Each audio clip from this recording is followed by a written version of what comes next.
Yo, what's up guys? Good afternoon sa lahat. Sunday na Sunday no, nagko-content tayo. Kakagaling lang natin mag-gym. At alive na ang katawan ko kasi hindi ako napuruhan kagabi no. Bagong coffee shop oh. Tambay tayo dyan guys, magpo-vlog tayo. Saka dito sa whatever kang Boss Atoy no, shout out sa whatever no. Sa aking chef Moto family, mga big time. Sheesh! Shout out.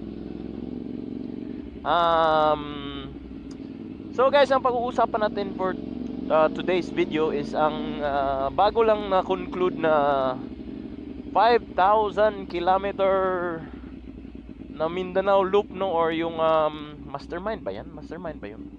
Basta yung natapos ni Boss SMB. Grabe no, 5,000 kilometers no, within 93 hours only. So yan yung kanyang record no. Grabe na grabe.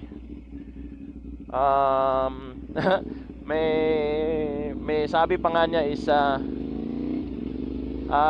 sinong tatalpak double your money pag nakuha niya raw sa within 95 hours no. So nakuha niya, so panalo siya. So sino man na yung pumusta na hindi niya makukuha, talo yun no.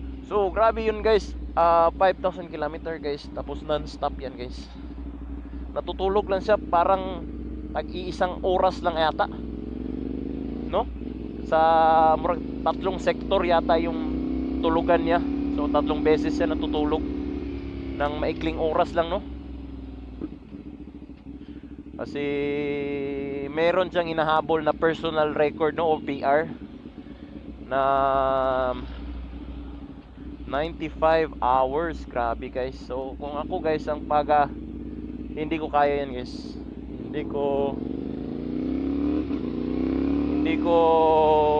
Hindi mental at saka physical, di ko kaya guys. Aaminin ko, hindi ko talaga kaya yan. Kaya ko 1-2, 1-5 yan, kaya ko kasi na-experience ko na sa Mindanao Adventure Rally niya. At yun, may ilalakas pa nga ako dun kasi yung kasamahan ko is napagod na, at saka napakalakas talaga ng ulan guys, ng endurance na yun. Yun talaga ang isang factor na nakapagpabagal talaga sa amin, yung grabing ulan. Hindi ko kasi pwedeng waswasin yung ulan, lalong-lalo na sa mga lugar na hindi mo kabisado no. At saka tong gulong na CST wala talaga to sa basa. So admittedly maganda to siya dahil dual compound, pero pagdating sa basa guys, wala talaga to. So sadly guys, ang sa CST na talaga yung bibilhin ko sana. Kaso kinausap ko yung marketing manager nila dito sa Mindanao. Wala pa palang physical store para sa mga big bike no, para sa mga big bike na gulong. So yung mga pang underbone lang yung meron sa kanila. So nadismaya ako guys, dahil gustong gusto ko pa naman talagang bumili ng CST. Kasi parati na lang talaga Road 6, Michelin, ganun. Gusto ko na talagang maiba at maging ambasador ng CST no. Pero yun nga guys, sadly wala talaga silang physical store dito. So hindi ako makakabili. Hindi naman ako gustong umorder sa online, kaya baka hindi brand new, hindi ako makapili kung ano yung manufacturing date niya. Gusto ko talaga yung brand new talaga, hindi yung matagal na yung shelf life no ng goma no. So yan guys, kagaya ng gulong ni Sir SMB, I think Road 6 din yun. Upod guys, lumabas yung pile, yung mga ply no. Grabe talaga, kasi nagwawaswas talaga yan si Boss SMB. Ang tinatakbo niyan is around 270. Pinakamalakas ata niya 270 sa kanyang multistrada no. Napakalakas talaga yan ni Boss SMB no. So yun, at tayo, ang next natin na endurance is ngayong I think January ng katapusan no, doon sa may Tagulwan yung jump off natin guys. 500 lang muna kasi isasama ko lahat ng CF Moto gang namin, no.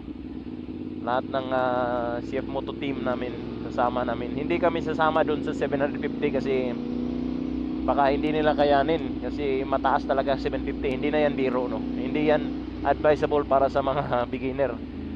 Though yan yung ginawa ko noon, first endurance ko is 850 talaga kagad, no.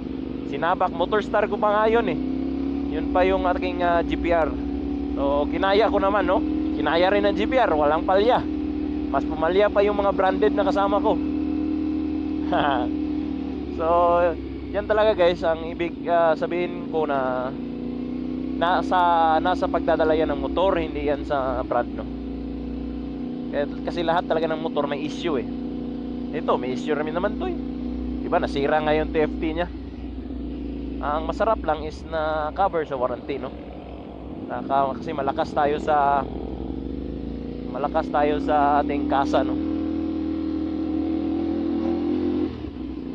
So ayun, uwi muna ako sa ancestral house ko, o yung permanent house ko, no.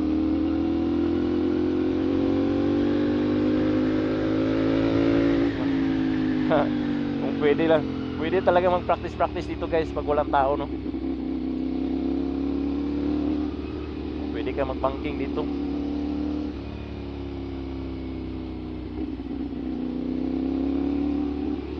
Pero marami nang nadidisgrasya dito kasi wala tong ilaw sa gabi. Lalong-lalo na mga lasing dito na residente. Salpok talaga dyan sa mga kurbada na to.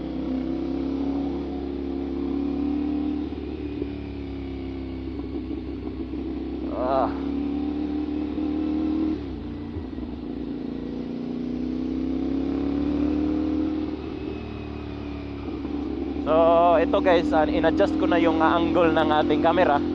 Hopefully hindi na yung nakayuko talaga, no. Ang pangit ng unang video ko. In-upload ko rin naman talaga kasi may sense naman yung pinag-uusapan ko dun.